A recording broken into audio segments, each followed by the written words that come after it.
25 पद संख्या 6 से 10 का एक। विश्वमंडल का प्रभु इस पर्वत पर सब राष्ट्रों के लिए एक भोज का प्रबंध करेगा। उसमें रसदार मांस परोसा जाएगा और पुरानी तथा बढ़िया अंगूरी। वह इस पर्वत पर से सब लोगों तथा सब राष्ट्रों के लिए कफन और शोक के वस्त्र हटा देगा। वह सदा के लिए मृत्यु समाप्त करेगा। प्रभु ईश्वर सबों के मुख से आंसू पोंछ डालेगा। वह समस्त पृथ्वी पर से अपनी प्रजा का कलंक दूर कर देगा। प्रभु ने यह कहा है। उस दिन लोग कहेंगे, देखो यही हमारा ईश्वर है, इसका भरोसा था, यह हमारा उद्धार करता है। यही प्रभु है, इसी पर भरोसा था। हम उल्लसित होकर आनंद मनाएं, क्योंकि यह हमें मुक्ति प्रदान करता है। इस पर्वत पर प्रभु का हाथ बना रहेगा। यह प्रभु की वाणी है। ईश्वर को धन्यवाद। दूसरा पाठ फिलिपियों के नाम संत पौलुस का पत्र, अध्याय 4 पद संख्याएं 12 से 14 और 19 से 20। मैं दरिद्रता तथा संपन्नता दोनों से परिचित हूँ।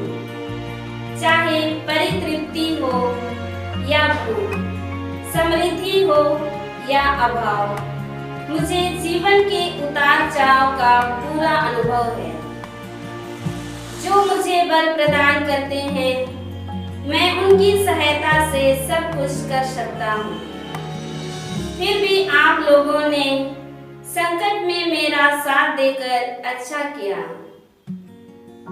मेरा ईश्वर आप लोगों को ईसा मसीह द्वारा महिमान्वित कर उदारता पूर्वक आपकी सब आवश्यकताओं को पूरा करेगा।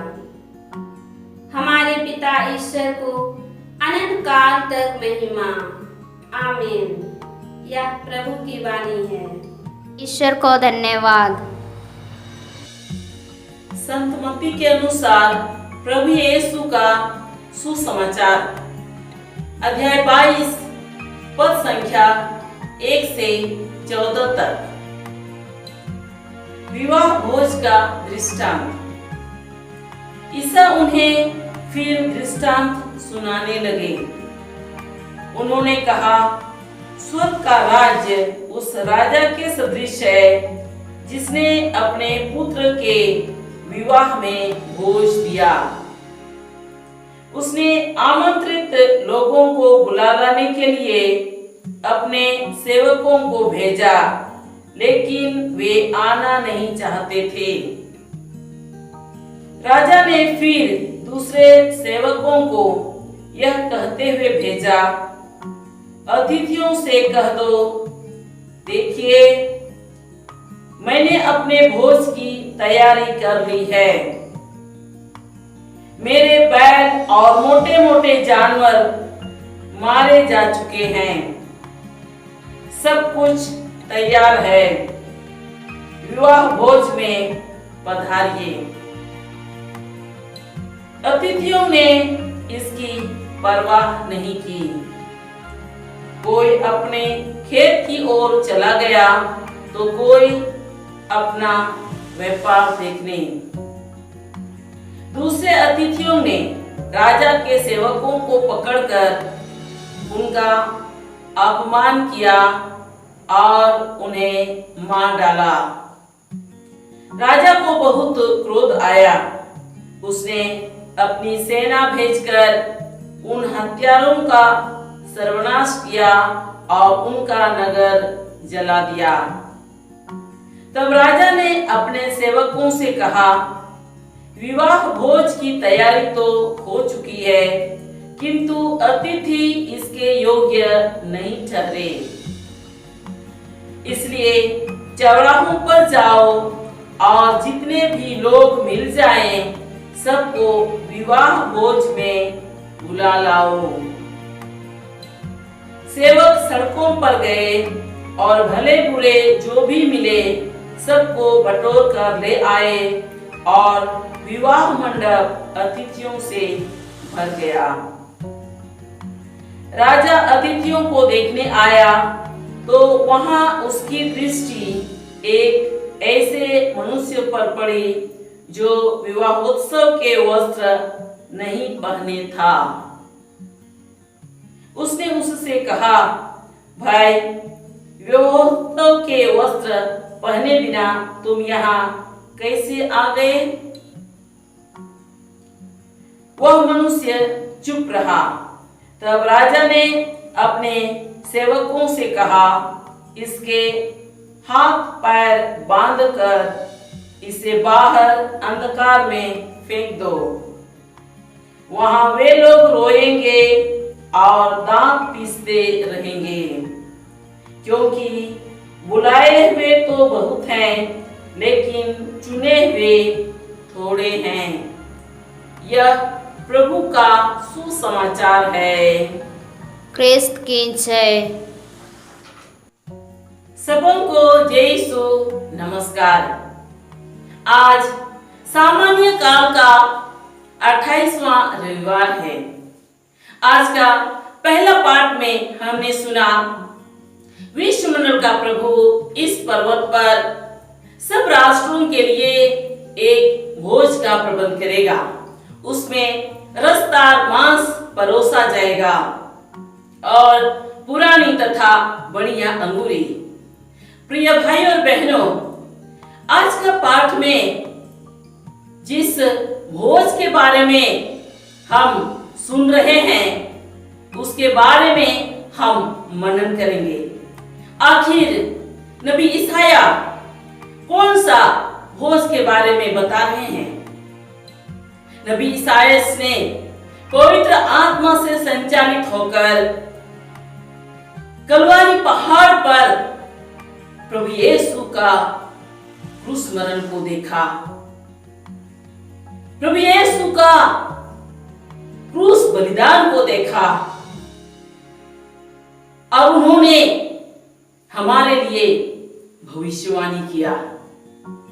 पिता ईश्वर ने इस पर्वत पर अर्थात कलवारी पहाड़ पर सब राष्ट्रों के लिए अर्थात सारे मानव जाति के लिए अपने प्रिय पुत्र प्रभु यीशु को क्रूस पर बलि बनने दिया। पिता ईश्वर ने सभी मनुष्यों के लिए कलवारी पहाड़ पर बलि भोज का प्रबंध किया।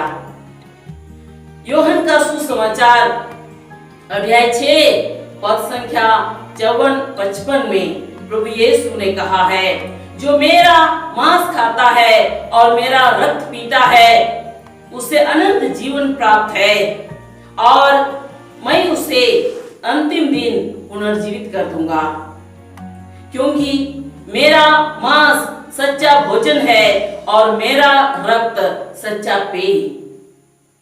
जब प्रभु यीशु ने अपने शिष्यों को अपना शरीर और रक्त के बारे में शिक्षा दे रहे थे तो उनके बहुत शिष्य विचलित हो गए। उनका कहना था, यह तो कठिन शिक्षा है, इसे कौन मान सकता है? प्रभु यीशु भी उनकी समस्या को समझ गए। प्रभु यीशु भी समझ गए कि उनका मांस और रक्त खाना पीना उनके शिष्यों को असहज लगेगा। इसलिए प्रभु यीशु ने अपना क्रूस बलिदान से पहले ही ऐसा व्यवस्था कर दिया कि उनके शिष्य बराबर उनके क्रूस बलिदान को याद रखे एवं उनके बलि भोज में आसानी से एवं बारंबार भाग लेकर कृपा प्राप्त करे। सन्मति का सुसमाचार अध्याय 26 पद संख्या 26 से 28 तक में हम इस प्रकार पढ़ते हैं। उनके भोजन के समय ईसा ने रोटी ले ली और धन्यवाद की प्रार्थना पढ़ने के बाद उसे तोड़ा और यह कहते हुए अपने शिष्यों को दिया, इसे ले लो और खाओ, यह मेरा शरीर है।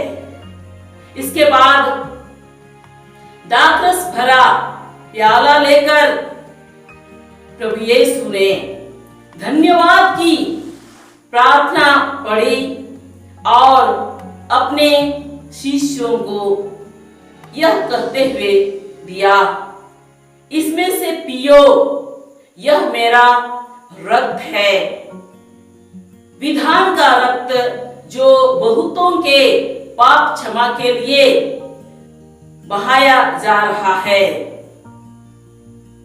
इसकी स्मृति में क्या करो, यह मेरी स्मृति में क्या करो। प्रिय भाई और बहनों, हम अपने जीवन में प्रभु यीशु का क्रूस बलिदान को बराबर स्मरण करते हैं। दुनिया के अंत तक हम इसका स्मरण करेंगे। प्रत्येक मीसा बलिदान में प्रभु यीशु का क्रूस बलिदान को दोहराया जाता है। जब पुरोहित प्रभु यीशु के इन शब्दों को रोटी और दाखरस लेकर दोहराते हैं तो साधारण रोटी और दाखरस प्रभु यीशु के शरीर और रक्त में बदल जाता है। प्रभु यीशु पूरा पूरा उसमें उपस्थित हो जाते हैं। कुछ वर्षों पहले केरल के डिवाइन रिट्रीट सेंटर मुरिंगुर में एक बहुत बड़ी घटना घटी।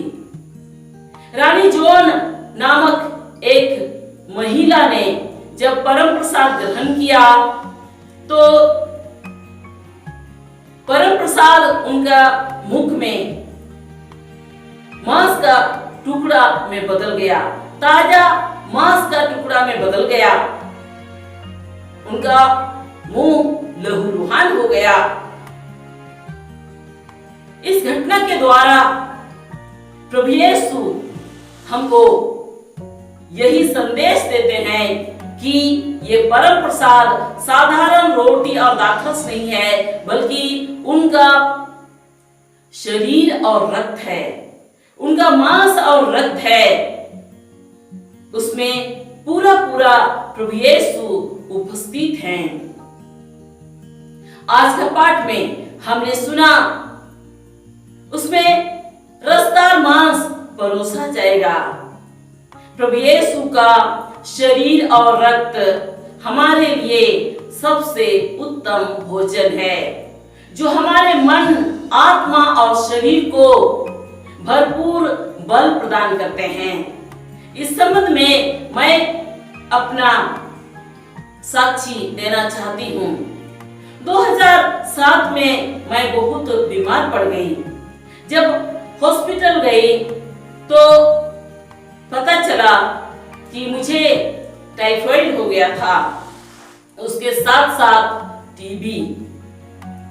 3-4 दिन हॉस्पिटल में रहने के बाद मेरा टाइफाइड खत्म हो गया, लेकिन टीबी के लिए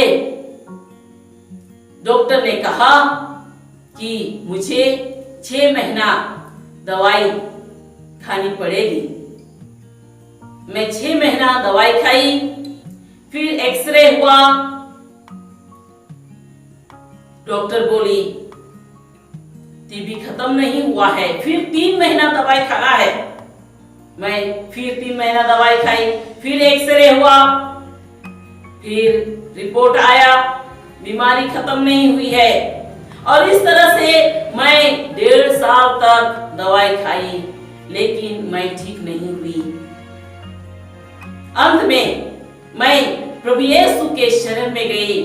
मैंने प्रभु यीशु से प्रार्थना किया, प्रभु यीशु तू ही मेरा डॉक्टर है, तेरा पवित्र शरीर और रक्त मेरे लिए दवाई बने, टॉनिक बने। और इसी विश्वास के साथ मैं प्रतिदिन मीसा बलिदान में भाग लेने लगी और गहरा विश्वास के साथ मैं परम प्रसाद ग्रहण करने लगी। प्रभु यीशु ने मेरे जीवन में चमत्कार किया। यूहन्ना का सुसमाचार अध्याय 10 पद संख्या 10 में प्रभु यीशु ने कहा है, मैं इसलिए आया हूं कि वे जीवन प्राप्त करे, बल्कि परिपूर्ण जीवन प्राप्त करे। प्रभु यीशु ने मुझे परिपूर्ण जीवन दिया, नया जीवन दिया और 2007 से लेकर अब तक मैं ठीक हूं, मुझे बीमारी नहीं है। प्रभु यीशु ने मुझे चंगा कर दिया है। प्रभु यीशु को मैं तहे दिल से धन्यवाद देती हूँ। प्रभु की स्तुति हो, ईश्वर को धन्यवाद। हालेलुया। प्रिय भाई और बहनों, यदि हम इसी तरह गहरा विश्वास के साथ मीसा बलिदान में भाग लेंगे, परम प्रसाद ग्रहण करेंगे, तो निश्चय हमें अनुभव मिलेगा। लेकिन यदि हम केवल नियम पूरा करने के लिए मीसा में भाग लेंगे, परम प्रसाद ग्रहण करेंगे, तो हमें कुछ अनुभव नहीं मिलेगा। इसलिए हम गहरा विश्वास के साथ मीसा बलिदान में भाग ले, परम प्रसाद ग्रहण करें। विशेष करके ऐसा विकट समय में जब हम कोरोना वायरस के कारण फैली महामारी के समय में हैं, ऐसा समय में हम गहरा विश्वास के साथ मीसा बलिदान में भाग ले, योग रीति से परम प्रसाद ग्रहण करें। कोरोना वायरस के लिए वैक्सीन नहीं आने पर भी हम घबराए नहीं। हमारे पास पावरफुल वैक्सीन है, पवित्र परम प्रसाद। इसलिए हम पूरा विश्वास के साथ, गहरा विश्वास के साथ मीसा बलिदान में भाग ले, परम प्रसाद ग्रहण करें। आज का सुसमाचार में हम लोग फिर एक विवाह भोज के बारे में हम दृष्टांत सुन रहे हैं। राजा ने अपने बेटे के विवाह में बड़ा भोज दिया और अपने अतिथियों को निमंत्रण दिया, लेकिन अतिथि लोग उस विवाह भोज में आना नहीं चाह रहे हैं। साधारण में जब कोई भोज की बात आती है तो लोग, उनका दिल मचलने लगता है। लोग भोज के दिन तक बड़ी बेसब्री से इंतजार करते हैं, लेकिन यहां हम सुनते हैं कि अतिथि लोग इसकी कोई परवाह नहीं करते हैं। वे उसमें आना नहीं चाहते हैं। कोई अपना खेत देखने गया, तो कोई अपना व्यापार देखने गया। कुछ अतिथियों ने राजा के सेवकों को मारा पीटा और कुछ को मार डाला। प्रिय भाई और बहनों, आज का पाठ में, पहला पाठ में और सुसमाचार में जो भोज के बारे में हम चर्चा कर रहे हैं, वो है आध्यात्मिक भोज। पिता ईश्वर हम सबों के लिए आध्यात्मिक भोज तैयार किए हैं और हम सबों को निमंत्रण देते हैं। ऐसा देखा जाता है कि जब कोई मेला हो या कोई सांस्कृतिक कार्यक्रम हो या फिर कोई खेल हो, लोग बहुत उत्साहित होकर उसमें शामिल होते हैं, उसे देखने के लिए एकत्रित होते हैं। लेकिन जब कोई आध्यात्मिक बात है, प्रार्थना सभा है, लोग उसमें उत्साहित नहीं होते हैं, उसमें उतने लोग जमा नहीं होते हैं। यदि हम इंटरनेट का प्रोग्राम के बारे में चर्चा करें तो उसमें भी यही होता है। सांसारिक बातों वाला प्रोग्राम बहुत जल्दी वायरल होता है, लेकिन आध्यात्मिक बातों वाला प्रोग्राम उतना जल्दी वायरल नहीं होता है। उसको वायरल होने में समय लगता है। अधिकतर लोग आध्यात्मिक बातों वाला प्रोग्राम देखना पसंद नहीं करते हैं। कलोसियों के नाम संत पौलुस का पत्र अध्याय 3 पद संख्या 2 में संत पौलुस हमें सलाह देते हैं, आप पृथ्वी पर की नहीं ऊपर की चीजों की चिंता किया करें, अर्थात आध्यात्मिक बातों की चिंता करें। आज का सुसमाचार में हमने यह भी सुना कि जब अतिथि लोग उस विवाह भोज में आना नहीं चाहते थे, तो राजा ने अपने सेवकों से कहा, विवाह भोज तो तैयार है, लेकिन अतिथि इसके लिए योग्य नहीं ठहरे, इसलिए चौराहों पर जाकर भले बुरे सबों को बुला लाओ। और राजा की आज्ञा का पालन किया गया। सभी तरह के लोग वहां आए, सबों ने अपने स्तर से तैयारी करके उस विवाह भोज में आए, लेकिन एक मनुष्य ऐसा था जिसने कोई तैयारी नहीं की। जब राजा देखने आया, राजा ने उस मनुष्य को देखा और उस मनुष्य का हालत देखकर राजा को क्रोध आया। उसने उससे कहा, भाई विवाहोत्सव का वस्त्र पहने बिना तुम यहाँ कैसे आए? प्रिय भाइयों और बहनों, पिता ईश्वर हम सबों को आध्यात्मिक भोज के लिए बुला रहे हैं। हम भी विवाहोत्सव का वस्त्र अर्थात पवित्रता का वस्त्र पहनकर हम उस विवाह भोज में हम भाग लें। हम स्तोत्र 96 पद संख्या 6 में इस प्रकार पढ़ते हैं, पवित्र वस्त्र पहनकर प्रभु की आराधना करो। आज का दूसरा पाठ में संत पौलुस इस प्रकार बोलता है, मैं दरिद्रता और संपन्नता दोनों से परिचित हूं, चाहे परितृप्ति हो या भूख, चाहे समृद्धि हो या अभाव, मैं जीवन के उतार चढ़ाव का मुझे पूरा अनुभव है। जो मुझे बल प्रदान करते हैं, उनकी सहायता से मैं सब कुछ कर सकता हूं। उनके कहने का तात्पर्य है, जीवन में चाहे जो भी परिस्थिति आए, प्रभु यीशु की शक्ति और सामर्थ्य से सब कुछ किया जा सकता है। संत पौलुस का जीवन हमारे लिए एक नमूना है। अंत में संत पौलुस हमसे बोलता है, मेरा ईश्वर आप लोगों को ईसा मसीह द्वारा महिमान्वित कर उदारता पूर्वक आपकी सब आवश्यकताओं को पूरा करेगा। इसलिए हम चिंता न करें, बल्कि अभी अपनी सभी आवश्यकताओं को प्रभु में अर्पित करें। आइए हम अपने आप को प्रभु में समर्पित करें। हे अब्बा पिता, तूने सारे मानव जाति के लिए अपनी मुक्ति विधान ठहराई।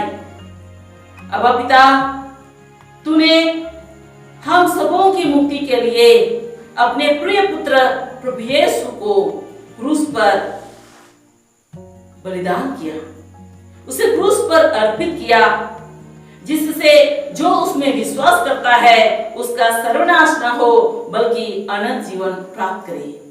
अब्बा पिता, हम सबों को कृपा दे ताकि हम इस मुक्ति विधान को समझ सके और हम इसे स्वीकार कर सके, ताकि हम अपने जीवन में प्रभु यीशु का मुक्तिदायक प्रेम को अनुभव कर सके और इस तरह हम तेरे प्रेम में सदा दृढ़ बने रहे और तेरे प्रेम में निरंतर आगे बढ़ते रहे। अब पिता, यह प्रार्थना हम तुझे चढ़ाते हैं इन्हीं हमारे प्रभु यीशु क्रिस्त के द्वारा, आमीन।